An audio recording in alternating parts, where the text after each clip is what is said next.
చూసారా, నేను చూసాను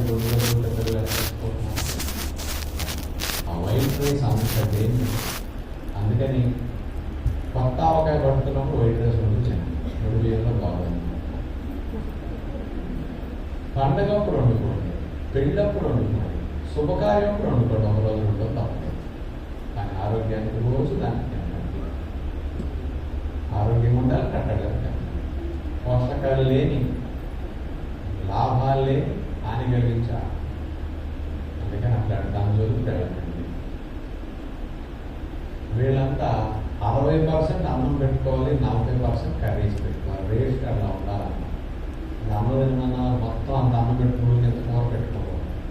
60% రైస్, 40% కర్రీస్. వీళ్ళకి అది హెల్దీ మెకానిజం. అట్లా మరి అన్నం ఎవరు తగ్గించి తినాలి?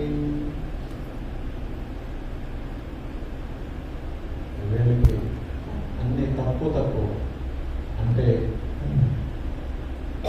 రాశారు.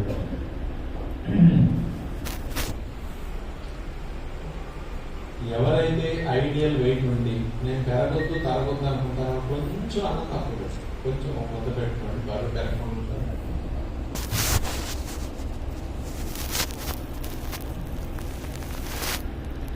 ఇట్లా ఉంటే మంచిది. మరి నాకు బరువు తగ్గాలి, షుగర్ తగ్గాల్సినటువంటి అందరూ పుల్కా తినమంటా కదా, 1 లేదా 2 పుల్కాలు, 1/2 కేజీ 1 కేజీ కూరలు తినాలి. ఇప్పుడు మేము 1 పుల్కా కూడా తినలేదు, అవసరం లేదు కానీ చేసాను. కూరలు తింటున్నాం, నీరసం రాకుండా పప్పులు విత్తనాలు బాగా తింటున్నాం. అందుకని కర్రీస్ అంతంత బాగా పెట్టుకుని తినాలి. 1/2 కేజీ 1/4 కేజీ కూరలు ఎంత ఎక్కువ తింటారో బరువు పెరగేస్తుంది. కూరలు ఎక్కువ తిన్నారా షుగర్ రాదులేదు, కూరలు ఎక్కువ తిన్నారా మలబద్ధకం రాదు, కూరలు ఎక్కువ తిన్నారా క్యాన్సర్స్ రావు, రేగుల్లో గుడ్ బ్యాక్టీరియాలు పెరుగుతాయి. కూరలు ఎక్కువ కర్రీస్ ఎక్కువ తిన్నారా ట్రైగ్లిజరైడ్స్, కొలెస్ట్రాల్, ఫ్యాటీ లివర్ లాంటివి రావు. ఇన్నింటిని రాకుండా రక్షిస్తాయి కర్రీస్ ఎక్కువ. కర్రీస్ ఎక్కువ తినాలంటే బాగా ఉప్పేసి బాగా నూనె టేస్ట్ కొనుక్కుంటే బాగా కూర తినచ్చు. టేస్ట్ కొనుక్కుంటే తినగలుగుతారా? ఉప్పు నూనెలు వేస్తే తినగలుగుతారా? ఉప్పు నూనె లేకపోతే తినగలుగుతారా? కర్రీ ఎక్కువ చెప్పండి. మీ ఇంటి దగ్గర ఎక్కువ కూర తింటున్నారా? ఆశ్రమంలో ఎక్కువ కూర తింటున్నారా? మీ ఇంట్లో కంచం కంటే ఆశ్రమం కంచం ఎంత పెద్దది? అంత కంచం ఎందుకు పెట్టామో ఇప్పుడు 12వ తేదీ అర్థమైంది కదా. ఉపవాసాల తర్వాత ఆ కంచం ఇప్పుడు అర్థమైంది. అంతంత కర్రీస్ తినే మెకానిజం ఎందుకు పెట్టామంటే మీకు ఇక్కడ మంచి అలవాటు అయిందండి. అదే 1-2 నెలలు ఉన్న వాళ్ళకి 30 కేజీ కూరలు తినేస్తారు. ఇక్కడ ఒక హ్యాబిట్గా మారిపోతుంది.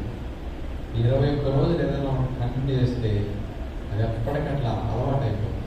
అందుకని 21 days అనేది 21 మన బుద్ధి అది మైండ్లో ఆటోమేటిక్గా సెట్ అయిపోయి రిమైండర్స్ పనిచేస్తాయి. నువ్వు అదే గుర్తు చేస్తావు, నేను ఒకటి తినొద్దు కదా.